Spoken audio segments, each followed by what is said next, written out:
Bombe, un départ de l'U1 n'est pas écarté. Lenny Yoro, le Real Madrid grille la politesse au PSG.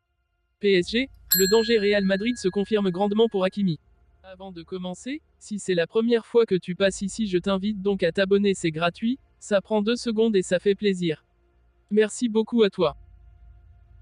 Andriy Lunin a une vraie carte à jouer au Real Madrid après la nouvelle blessure de Thibaut Courtois. Il a pris le pouvoir de force devant Kepa et profite depuis pleinement dans les buts madrilènes.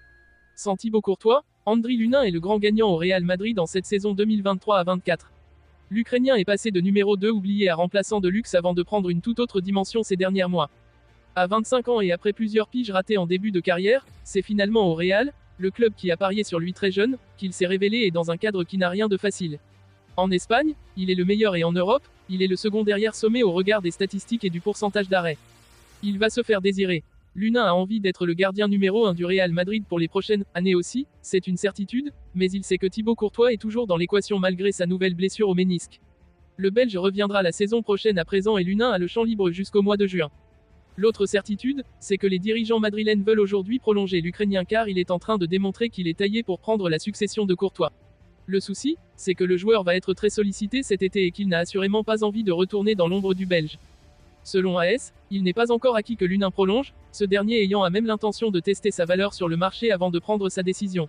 C'est le joueur qui gagne le moins de l'effectif. Il est le gardien titulaire du Real en gagnant 800 000 € par an, rappelle même le journaliste Pipi Estada dans l'émission La Tribu, sur Radio Marca.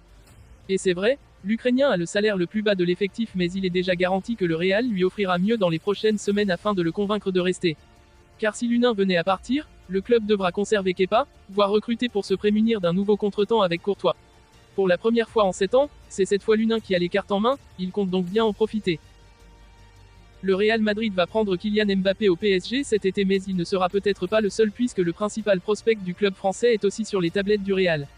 L'été du Real Madrid sera plus agité que les derniers, que ce soit dans le sens des départs où plusieurs joueurs pourraient partir ou dans le sens des arrivées. Kylian Mbappé est déjà attendu à Madrid cet été, Alphonso Davies aussi et on s'attend à ce que le club madrilène ne s'arrête pas là. En effet, les récents problèmes du club dans le secteur défensif ont probablement accéléré les recherches à ce niveau et le nom de Lenny Yoro revient avec insistance depuis plusieurs semaines. Le défenseur de Lille, 18 ans, plaît beaucoup au club madrilène qui a envoyé régulièrement ses scouts dans le nord de la France pour l'observer.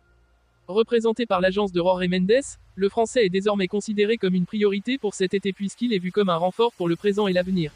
Le Paris Saint-Germain est aussi sur le coup, tout comme Chelsea. Dès cette saison, le jeune Lillois s'est imposé dans le 11 du 4e de la Ligue 1 et il est considéré comme l'un des plus grands espoirs du championnat, mais pas seulement. Hier, Goal a dévoilé son top 10 des plus grands espoirs pour les joueurs nés après 2005 et il est classé 10e. Lamine Yamal est en tête, devant Endrick. Arda Güler est 5e. La bonne nouvelle, c'est que d'après plusieurs sources concordantes et notamment l'équipe, le Real Madrid a déjà pris une longueur d'avance sur ses concurrents dans ce dossier et le joueur n'est pas du tout insensible à l'intérêt de la Maison Blanche. Sur Transfermarkt, il est évalué à 40 millions d'euros aujourd'hui et c'est sans doute la somme qu'il faudra verser pour le signer. Il ne lui reste qu'une année de contrat avec son club qui a de surcroît la pression. Le Real Madrid envisagerait très sérieusement la signature d'Achraf Hakimi dans un futur à court terme. Un temps amis, Nasser Al-Khelaifi et Florentino Pérez ne sont plus vraiment sur la même longueur d'onde depuis quelques années. Entre le feuilleton Kylian Mbappé et la Super League, les deux hommes ont pris leur distance et n'hésitent désormais plus à s'envoyer des pics par médias interposés. En passe de réussir à s'offrir le français, le président du Real Madrid ne risque pas de remonter dans l'estime de son homologue parisien. Pire, il pourrait même lui faire un autre pied de nez. Le Real est bien intéressé par Hakimi. En effet, on apprenait ces derniers jours que la Maison Blanche était intéressée à l'idée de ramener Achraf Hakimi au bercail, lui qui a porté les couleurs du club madrilène pendant 14 années, 2006 à 2020. Un intérêt confirmé par Mario Cortegana qui assure que les dirigeants merengues suivent de très près l'évolution de ce dossier et comptent utiliser le même procédé que pour Alphonso Davies. Si le Marocain venait à ne pas prolonger son contrat qui court actuellement jusqu'en 2026, alors le Real passera à l'action pour se l'offrir à l'été 2025 ou alors attendre 2026 pour le récupérer gratuitement. En d'autres termes, le PSG peut s'attendre à des négociations compliquées.